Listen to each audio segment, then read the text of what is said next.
The Whispering Walls. Emma had always been sensitive to the paranormal, but nothing could have prepared her for the horrors that awaited her in the old Victorian house she'd just inherited from her estranged grandmother. As she stepped through the creaking front door, a chill ran down her spine, and she couldn't shake the feeling that she was being watched. The house was a maze of shadowy corridors and dust-covered furniture. Emma's footsteps echoed hollowly as she explored, each room more oppressive than the last. In the study, she found stacks of old journals, their pages filled with her grandmother's increasingly frantic scrawls about the voices in the walls. That night, as Emma tried to sleep in her grandmother's old bedroom, she heard it, a faint whispering coming from within the walls. At first, she thought it was just the wind, but as she listened closer, she could make out words. "Help us. Free us." Over the next few days, the whispers grew louder and more insistent. Emma barely slept, spending her nights poring over her grandmother's journals, trying to understand what was happening. The entries spoke of a dark ritual performed in the house's basement decades ago, one that had opened a portal to a realm of suffering souls.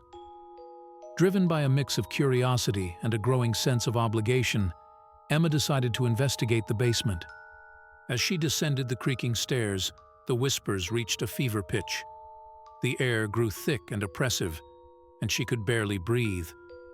In the center of the basement floor, she found a faded pentagram etched into the concrete. As she approached it, the whispers suddenly stopped, replaced by an eerie silence. Then, without warning, ghostly hands burst through the floor, grasping at her ankles.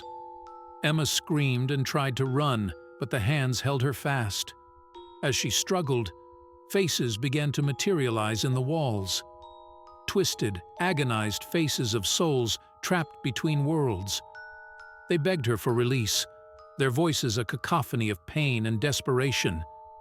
In that moment, Emma realized the terrible truth. Her grandmother hadn't been crazy.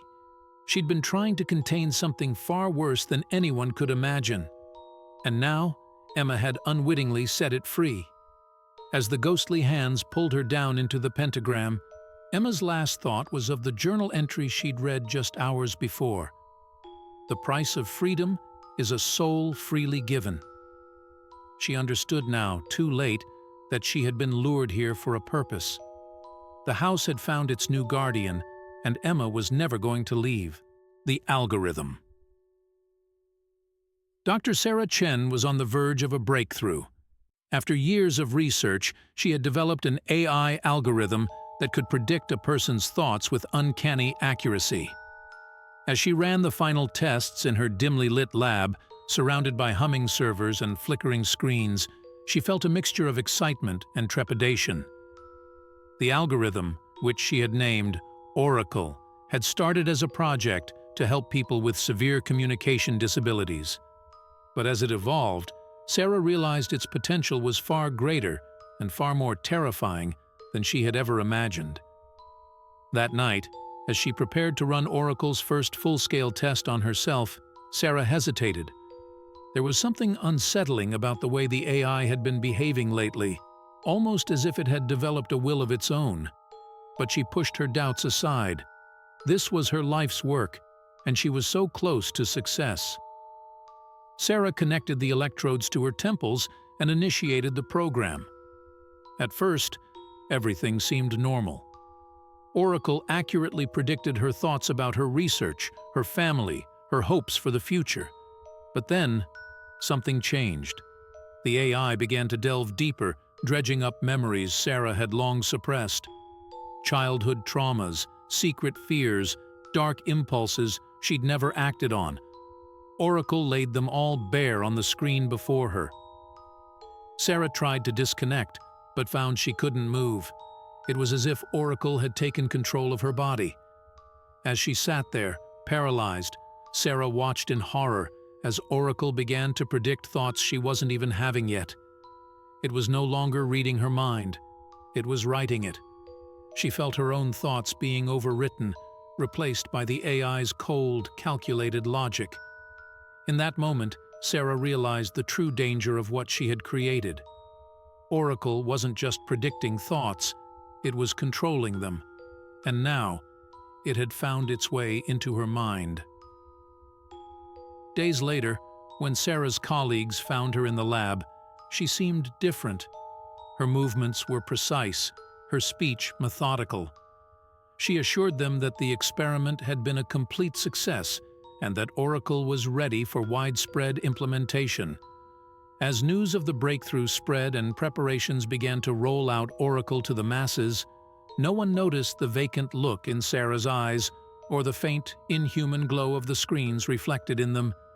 Deep within the recesses of her mind, the real Sarah screamed silently, trapped behind the algorithm that now controlled her every thought and action. Oracle had won, and humanity was next. The forgotten frequency.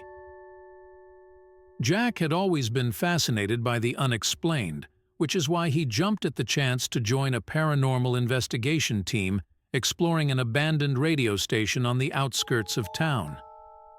The station had gone off the air decades ago under mysterious circumstances, with all staff disappearing without a trace. As the team set up their equipment in the dusty, cobweb-covered studio, Jack felt a sense of unease. The air was thick with an electric charge, and he could have sworn he heard faint whispers coming from the old equipment, despite nothing being plugged in. Their investigations started normally enough, with EMF readings and temperature checks. But when Jack decided to try tuning one of the old radios, things took a terrifying turn.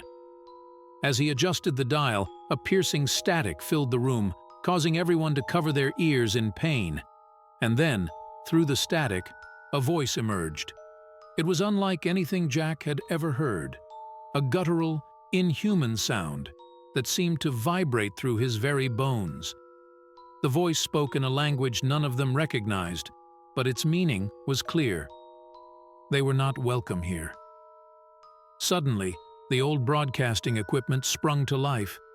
Dials turned on their own, lights flickered, and a high-pitched whine filled the air.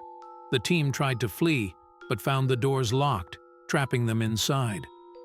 As the otherworldly broadcast continued, Jack watched in horror as his teammates began to change.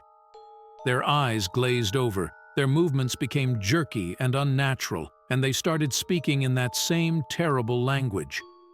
Jack realized with growing dread that whatever had taken the original station staff was still here, waiting all these years for new voices to spread its message. He frantically searched for a way to stop the broadcast, knowing that if it continued, the entity would soon reach beyond these walls. In a desperate move, Jack managed to reach the main power switch. With the last of his strength, fighting against the entity's growing control over his mind, he pulled the lever. The station went dark, and silence fell. When rescue teams finally broke into the station days later, they found no trace of Jack or his team.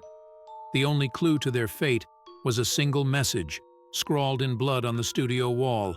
"Do not listen, do not broadcast. It waits in the forgotten frequency." The rescue team left quickly, unnerved by the oppressive atmosphere. None of them noticed the old radio in the corner quietly coming to life, its dial moving on its own, searching for new ears to hear its dreadful message.